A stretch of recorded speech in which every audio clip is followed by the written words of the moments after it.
চারদিকে ইসরায়েলি বাহিনীর নজিরবিহীন তাণ্ডব, স্বজন হারানোর আর্তনাদ আর ক্ষুধার তীব্র যন্ত্রণা।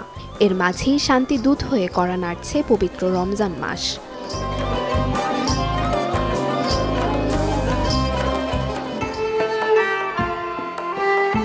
যুদ্ধবিধ্বস্ত গাজায় যেখানে জীবনের কোনো নিশ্চয়তা নেই, সেখানে কোমল পানীয়র খালি ক্যান দিয়ে তাঁবু সাজিয়ে রমজানকে স্বাগত জানাচ্ছে শিশুরা। ধ্বংসস্তূপের ওপর দাঁড়িয়েই তারা প্রস্তুতি নিচ্ছে সিয়াম সাধনার।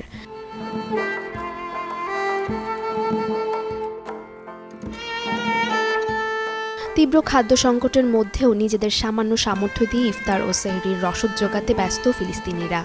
সব হারিয়েও তাদের একমাত্র অবলম্বন এখন মহান আল্লাহ তাআলার ইবাদত। অনিশ্চিত ভবিষ্যতের মাঝেও এক বুক আশা নিয়ে গাজাবাসী অপেক্ষায় আছে পবিত্র এই মাসের।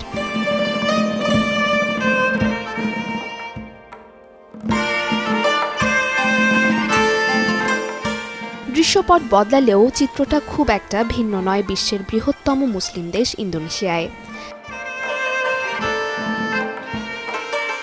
জাকার্তার কাঁচা বাজারগুলোতে মানুষের ভিড় থাকলেও নেই আগের মতো কেনাকাটার ধুম।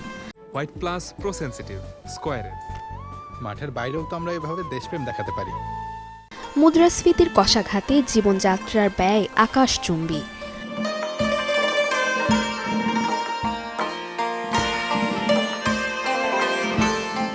মাংসের দোকানে বিক্রি নেমেছে অর্ধেকে। সাধারণ মানুষের অভিযোগ, সরকারি নানা নীতির ফলে সরবরাহ কমায় বাজারে আগুন লেগেছে নিত্যপণ্যের দামে।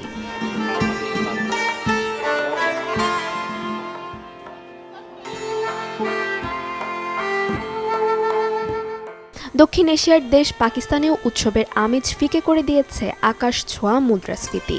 করাচি থেকে ইসলামাবাদ সবখানেই সাধারণ মানুষের চোখে উৎকণ্ঠা। জ্বালানি ও বিদ্যুতের বাড়তি দামের প্রভাব পড়েছে সবজির বাজারে। এমনকি ইফতারের প্রধান অনুষঙ্গ খেজুরের ওপর বাড়তি ট্যাক্স দিশেহারা করে তুলেছে ক্ষুদ্র ব্যবসায়ীদের।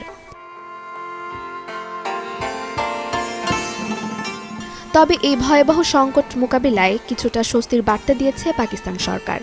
ঘোষণা করা হয়েছে ৩,৮০০ কোটি রুপির রমজান রিলিফ প্যাকেজ।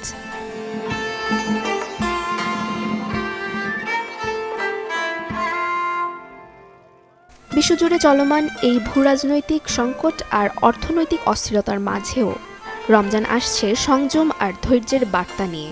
গাজা থেকে জাকার্তা সবার জন্যই এবারের বড় চ্যালেঞ্জ হলো সাশ্রয়ী মূল্যে সেহরি ও ইফতারের আয়োজন করা।